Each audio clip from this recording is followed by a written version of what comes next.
Avez-vous déjà pensé à quel point la prière peut réellement transformer votre vie? Ce n'est pas juste un sujet religieux, mais quelque chose qui touche tous les aspects de notre existence. La prière n'est pas seulement demander des choses, c'est un puissant moyen de se connecter spirituellement avec Dieu. Elle peut changer nos circonstances, nos cœurs et nos esprits. Explorons ensemble comment la pratique de la prière peut ouvrir des portes vers la prospérité spirituelle, émotionnelle et matérielle.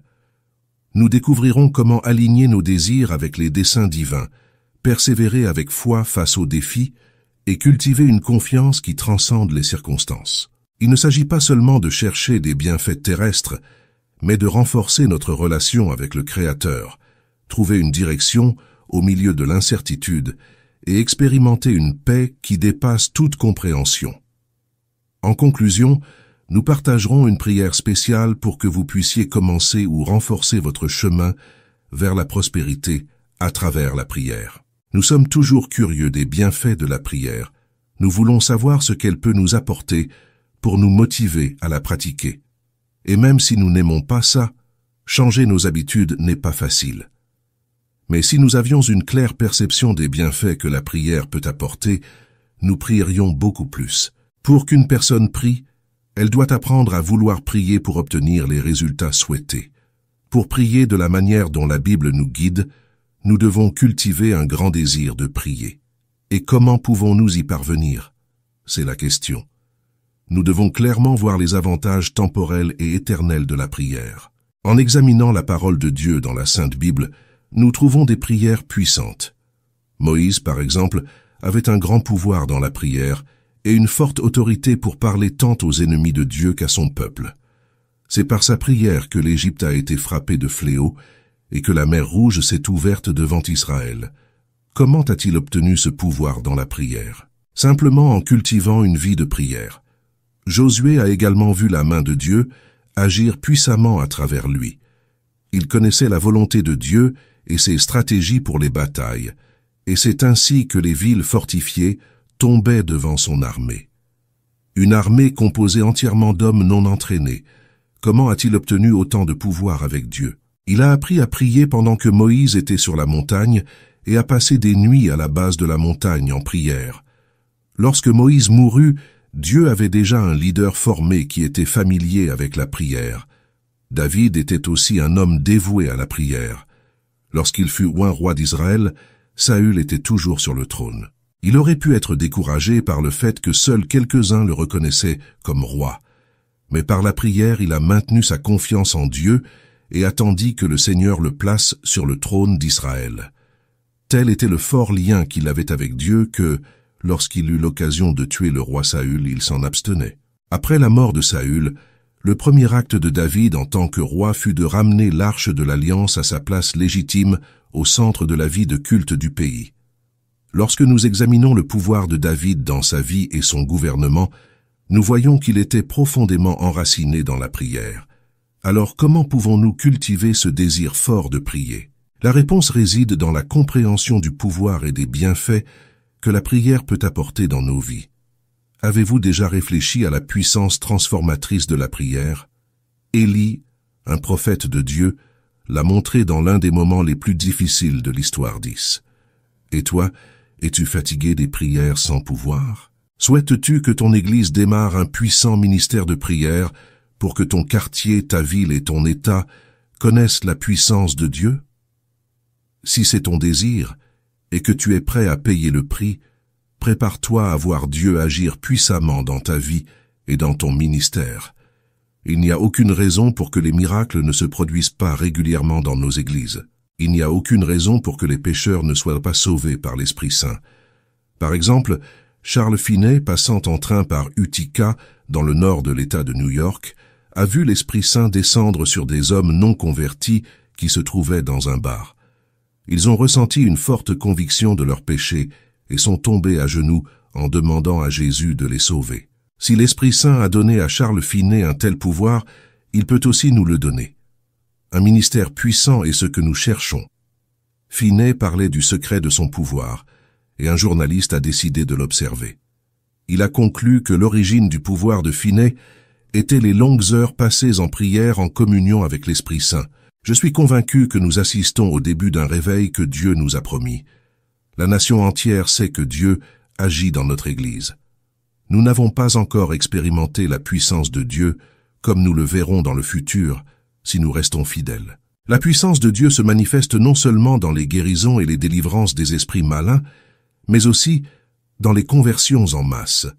Quand un pays a les cieux ouverts, il y a une liberté spirituelle pour prêcher l'Évangile, le niveau de foi est élevé, et nous ne rencontrons pas une forte opposition malveillante. Dans certains pays, il est difficile de prêcher car il y a beaucoup d'opposition du mal.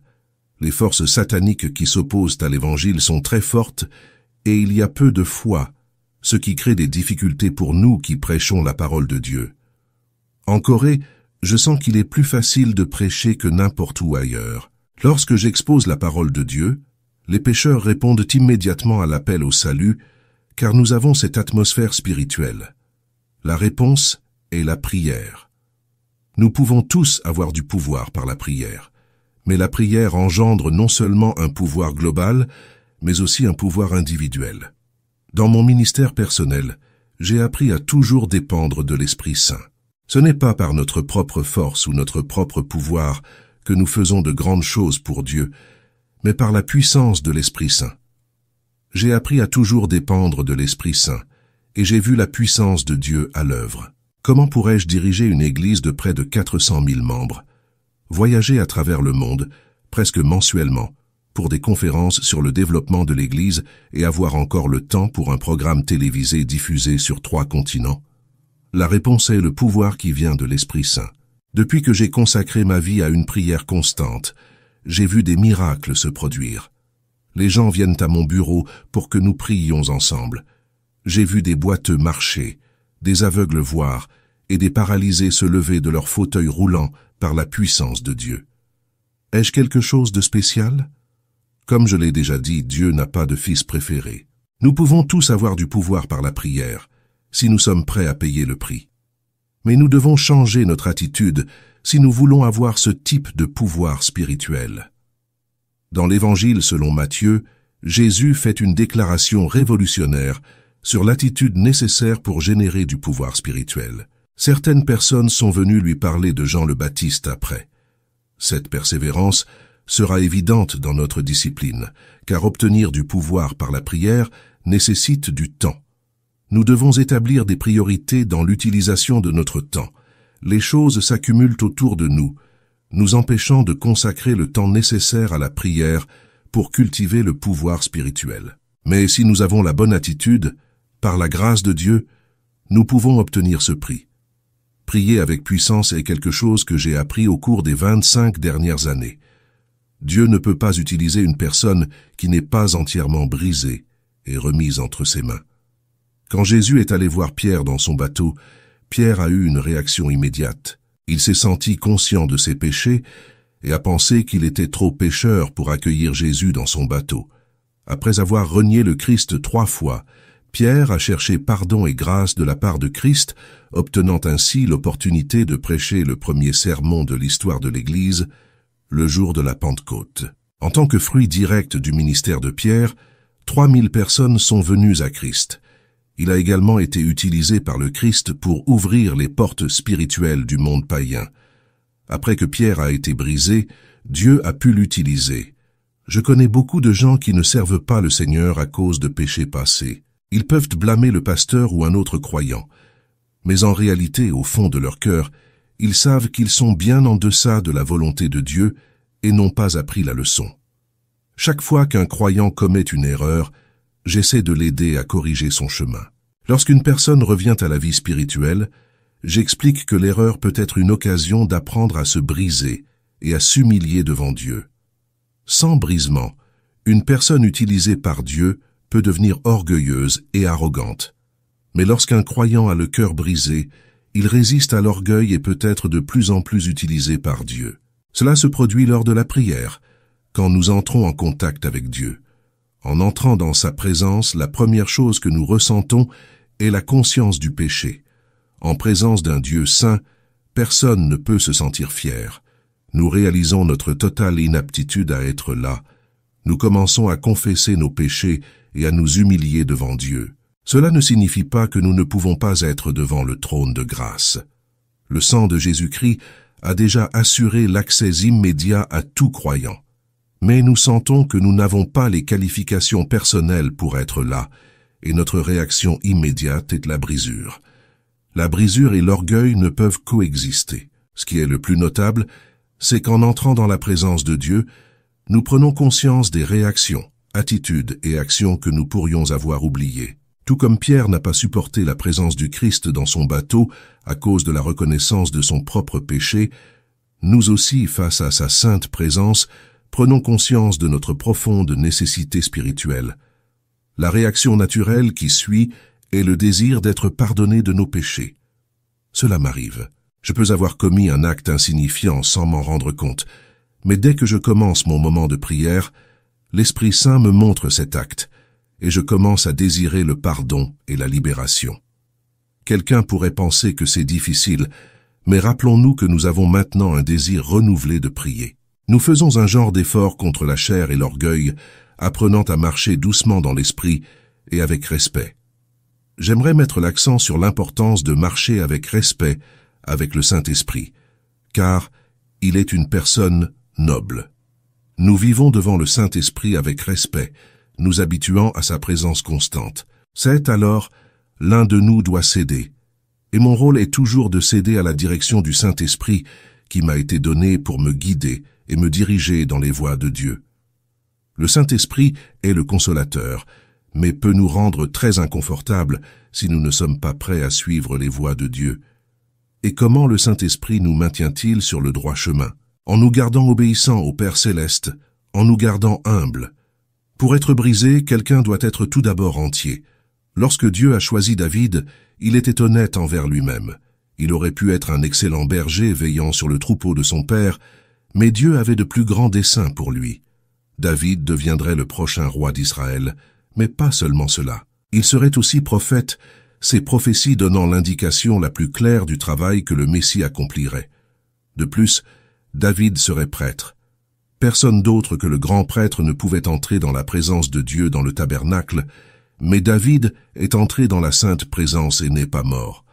Il était un parfait précurseur du Christ, roi, prophète et prêtre. En regardant la vie de David, nous voyons qu'il a commis des péchés terribles, comme l'adultère et le meurtre.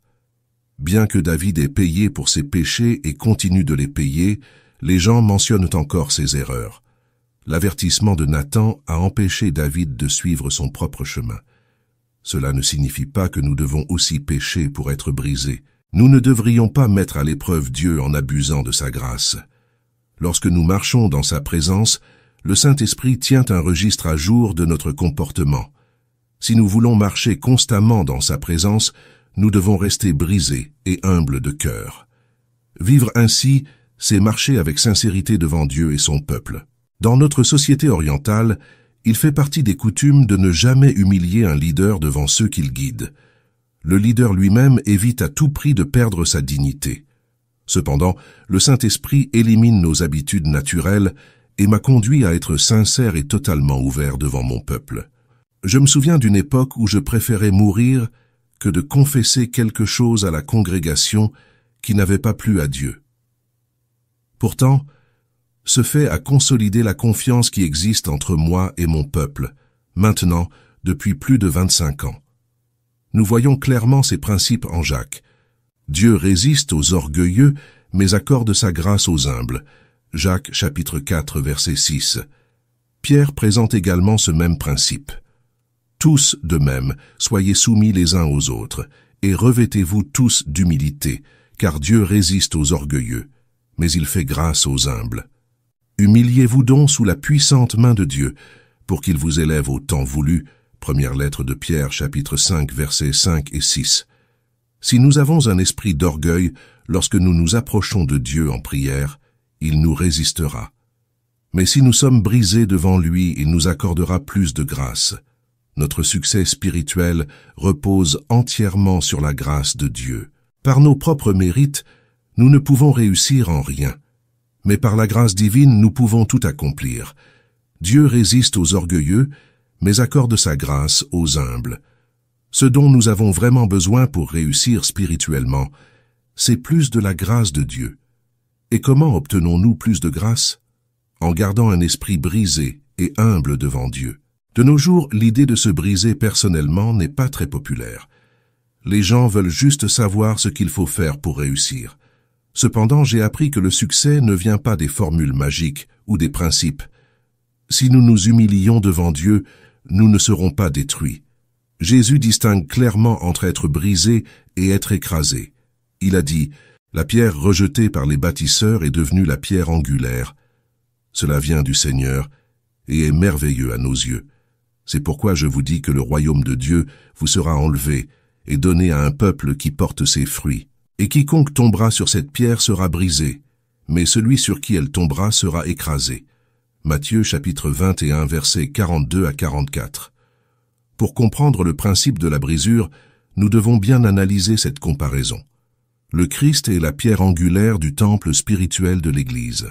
Dans ce contexte, l'Église ne se réfère pas uniquement au corps des croyants formés le jour de la Pentecôte, mais à tout le peuple de Dieu depuis le début. Au moment où Jésus a prononcé ces paroles, le peuple de Dieu était représenté par la nation juive. Jésus-Christ est la partie la plus importante de ce bâtiment, dont les pierres sont les membres. Il est la pierre angulaire, la pierre qui maintient le bâtiment uni. Le plan de Dieu était d'avoir un édifice spirituel qui pourrait contenir sa gloire.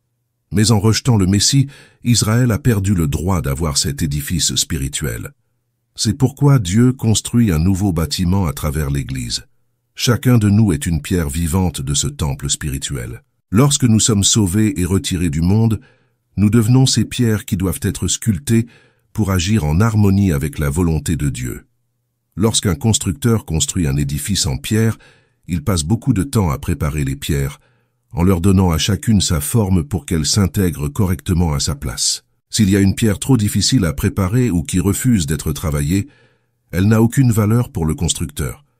La destruction à laquelle Dieu nous soumet n'a pas pour but de nous anéantir, mais de nous préparer à être correctement utilisés par lui pour les desseins qu'il nous a destinés. Si nous résistons aux desseins de Dieu, le résultat est l'échec, voire pire, devenir inutile dans le plan global de Dieu.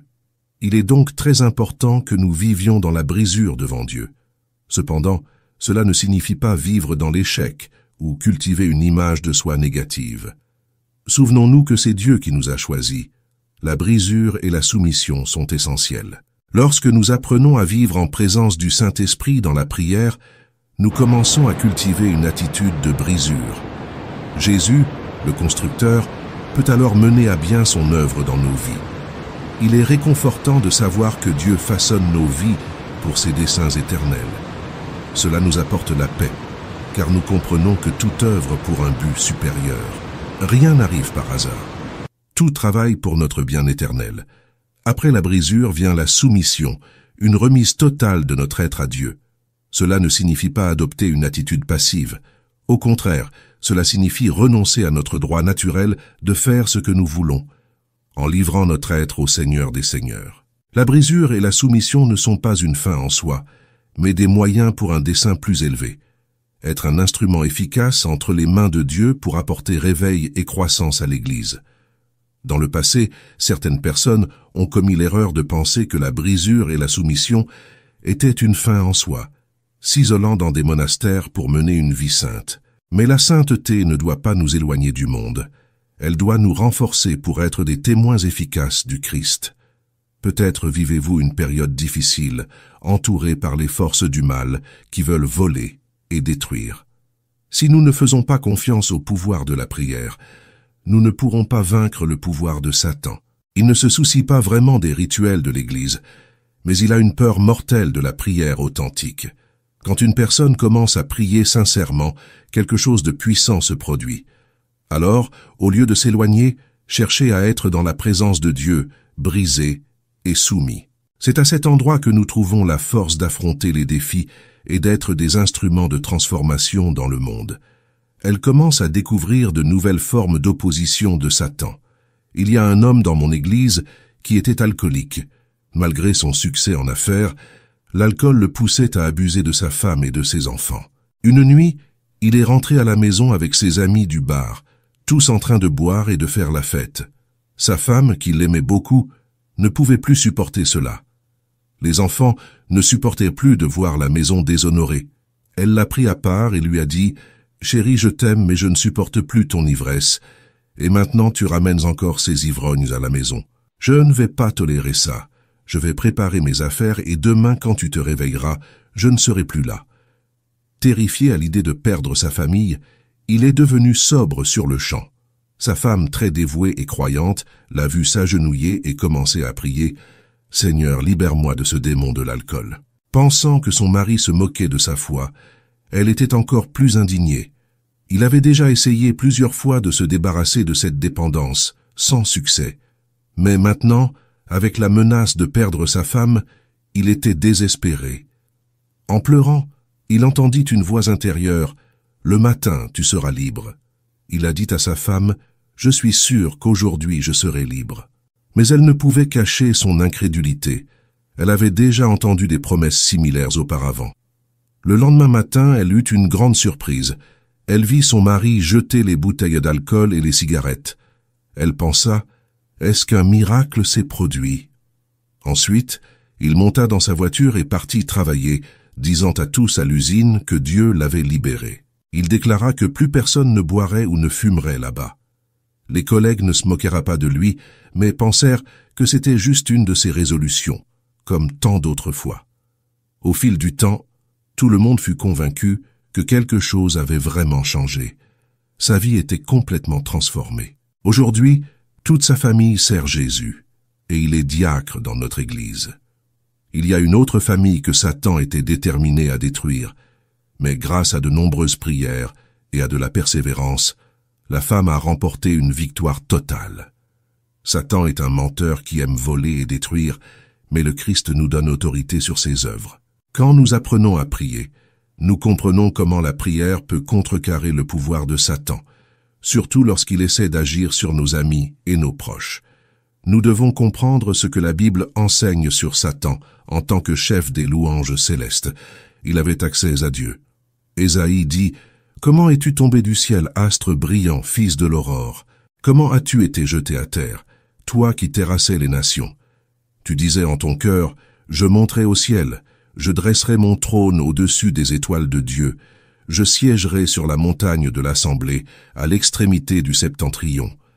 Je monte dans la multiplication de ton commerce, ton intérieur s'est rempli de violence et tu as péché. C'est pourquoi je t'ai jeté, profané, de la montagne de Dieu, et je t'ai fait disparaître, ô chérubin protecteur, du milieu des pierres ardentes. Ton cœur s'est élevé à cause de ta beauté, tu as corrompu ta sagesse à cause de ton éclat. Je t'ai jeté à terre, je t'ai mis devant les rois pour qu'ils te regardent. Tous ceux qui te connaissent parmi les peuples sont stupéfaits de toi. Tu es devenu un objet d'étonnement et tu ne subsisteras jamais. Ézéchiel chapitre 28, versets 13 à 19. Ces passages montrent que Satan avait une position élevée dans le royaume céleste de Dieu, mais qu'il en voulait plus. Dieu créa l'homme à son image et lui donna la domination. Satan enviait cette position et, dès le début, chercha à détruire cette création spéciale de Dieu. Lorsqu'Adam et Ève péchèrent, Dieu fit une promesse. « Je mettrai inimitié entre toi et la femme, entre ta postérité et sa postérité. Celle-ci t'écrasera la tête et tu lui blesseras le talon. » Genèse chapitre 3, verset 15. Satan sait que sa défaite finale viendra par l'intermédiaire de l'humanité. Il essaya d'éviter cette promesse en corrompant la race humaine. Dans la Genèse, nous voyons, lorsque les hommes commencèrent à se multiplier sur la terre et que leur naquirent des filles. Les fils de Dieu virent que les filles des hommes étaient belles, et ils prirent pour femmes celles qu'ils choisirent. Alors le Seigneur dit, « Mon esprit ne restera pas à toujours dans l'homme, car l'homme n'est que chair. Ses jours seront de 120 ans. » Il y avait alors des géants sur la terre, et aussi après, lorsque les fils de Dieu vinrent vers les filles des hommes et leur donnèrent des enfants. Ceux-ci furent les héros des temps anciens, des hommes de renom. Et le Seigneur vit que la méchanceté de l'homme se multipliait sur la terre, et que toute l'imagination des pensées de son cœur n'était que mauvaise en permanence. Genèse chapitre 6, versets 1 à 5. L'objectif de Satan était de corrompre la race humaine pour que le descendant de la femme Jésus-Christ ne puisse pas être pur et ainsi détruire son royaume. Cependant Dieu trouva un homme, Noé, qui n'avait pas été corrompu, une famille qui trouva grâce aux yeux de Dieu. Ainsi, Noé fut la pièce maîtresse qui sauva l'humanité de la destruction totale. Mais Satan ne renonça pas. Il continua à essayer de détruire le peuple d'Israël, fit tout ce qu'il put pour éliminer le jeune Jésus et finalement parvint à faire pendre le Fils de Dieu sur une croix. Mais la croix ne fut pas la fin de Jésus. C'est précisément par sa mort sur la croix qu'il vainquit Satan. Et c'est à travers la mort et la résurrection de Jésus-Christ que nous aussi avons autorité sur Satan et ses œuvres. Nous sommes plus que vainqueurs par celui qui nous a aimés. Maintenant, comment exerçons-nous cette autorité dans la prière? Satan craint plus les prières du peuple de Dieu que toute autre chose. Cela est clair dans le livre de Daniel. Daniel était jeune lorsqu'il fut emmené captif à Babylone, en 605 avec JPC. Mais Dieu transforma cette captivité en une opportunité. Daniel atteignit une position de premier plan dans l'empire le plus puissant de l'époque, tout comme Joseph prospéra en Égypte après avoir rencontré des difficultés. Daniel possédait le don d'interprétation des rêves, et Dieu l'utilisa pour révéler des visions précises des événements futurs. Dans la première année du règne, il a invoqué la faveur de Dieu pour son peuple. Ô Seigneur, selon tous tes actes de justice, éloigne maintenant ta colère et ta fureur de ta ville, Jérusalem, ta montagne sainte. À cause de nos péchés et des iniquités de nos pères, Jérusalem et ton peuple sont un objet de honte pour tous ceux qui nous entourent. Maintenant donc, ô notre Dieu, écoute la prière de ton serviteur et ses supplications, et fais briller ton visage sur ton sanctuaire dévasté. Pour l'amour du Seigneur. Daniel chapitre 9, versets 16 et 17. Alors que Daniel continuait de prier, ses supplications devenaient de plus en plus intenses et ferventes. Ô Seigneur, entends, ô Seigneur, pardonne, ô Seigneur, écoute-nous et agis sans tarder, pour l'amour de toi-même, ô mon Dieu, car ta ville et ton peuple sont appelés de ton nom.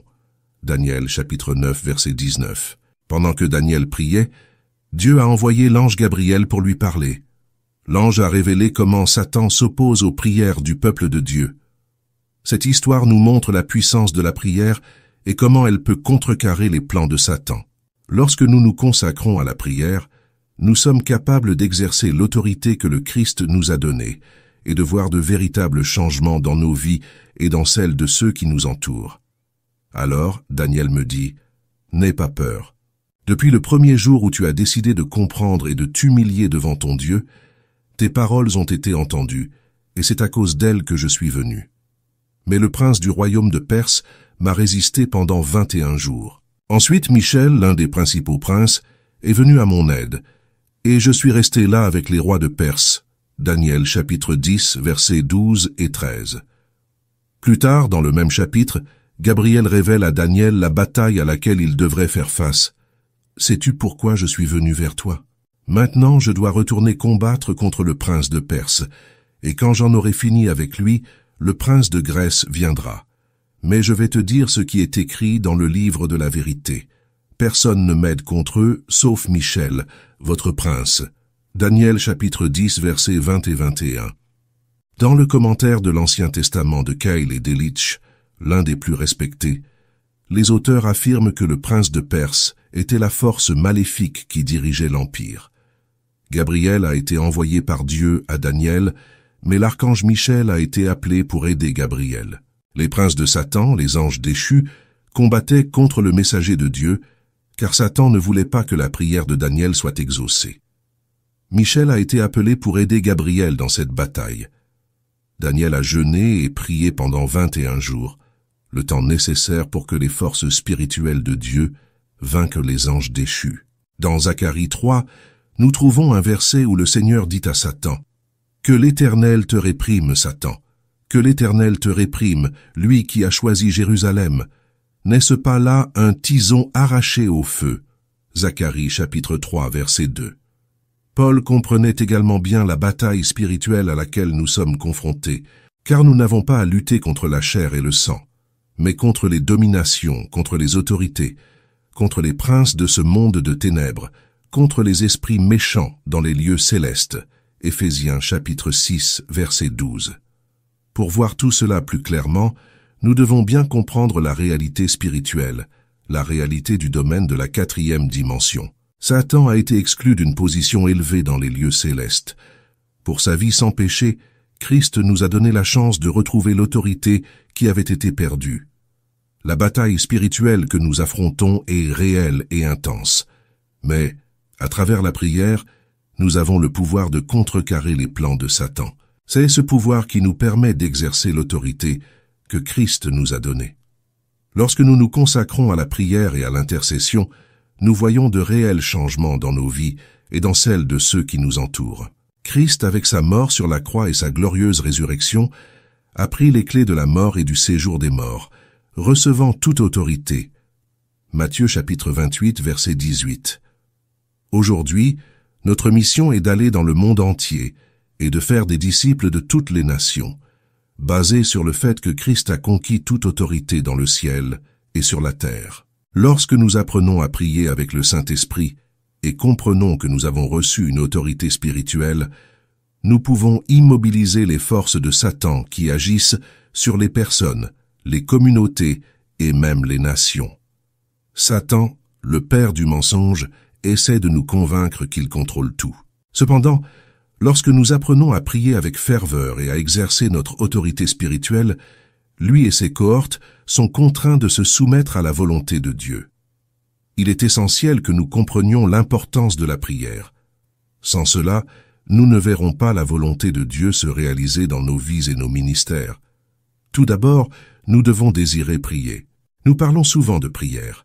Nous en lisons et nous recevons même des instructions. Mais nous ne prions pas réellement. Il est temps de comprendre que la prière est la source de pouvoir. Il est temps de permettre au Saint-Esprit d'opérer en nous un nouveau brisement et une soumission à Dieu. Il est temps d'apprendre à exercer notre autorité spirituelle, en affrontant et en vainquant l'opposition des démons. Cher Père Céleste, nous nous réunissons devant toi avec des cœurs pleins de gratitude et d'humilité, reconnaissant l'autorité que tu nous as accordée à travers Jésus-Christ. Nous te remercions pour ta sagesse infinie et pour maintenir toujours des témoins dans le monde, des personnes de foi qui exercent l'autorité par la prière et l'intercession. Seigneur, nous savons que à cause du péché d'Adam, l'autorité de l'homme a été perdue. Mais grâce à toi, à travers Jésus, cette autorité a été restaurée. Nous te remercions pour la vie sans péché de Jésus, sa mort sur la croix et sa glorieuse résurrection. Il a reçu les clés de la mort et du séjour des morts et possède maintenant toute autorité dans le ciel et sur la terre. Nous louons ton nom, Seigneur, pour la victoire de Christ. Aujourd'hui, en tant que tes enfants, nous obéissons à l'appel d'aller dans le monde et de faire des disciples de toutes les nations en nous appuyant sur l'autorité que Christ a conquise. Aide-nous à comprendre et à utiliser cette autorité spirituelle dans nos vies. Enseigne-nous chaque jour à prier dans le Saint-Esprit, à jeûner et à exercer notre autorité spirituelle légitime, en immobilisant les forces de Satan qui cherchent à agir dans nos vies, nos communautés et nos nations. Seigneur, nous reconnaissons que Satan est un menteur et tente de nous convaincre qu'il contrôle. Mais nous savons que par ta autorité, il doit se soumettre à ta volonté. Aide-nous à comprendre profondément l'importance de la prière, non seulement pour y penser ou la lire, mais pour la mettre en pratique. Éveille en nous un nouveau désir de prier, de rechercher ta présence et de nous soumettre entièrement à toi. Que l'Esprit Saint opère en nous à télécharger notre e-book exclusif sur comment renforcer votre spiritualité de nos jours. Le lien se trouve dans les commentaires ci-dessous. N'oubliez pas de cliquer sur le bouton s'abonner si ce n'est pas déjà fait. Merci du fond du cœur de faire partie de notre communauté de foi. Si vous souhaitez soutenir un peu plus notre chaîne, envisagez de devenir membre de notre chaîne. Voici 2 autres vidéos pour que vous puissiez continuer votre voyage spirituel et votre croissance dans la foi. Merci et que Dieu bénisse tout le monde. À bientôt.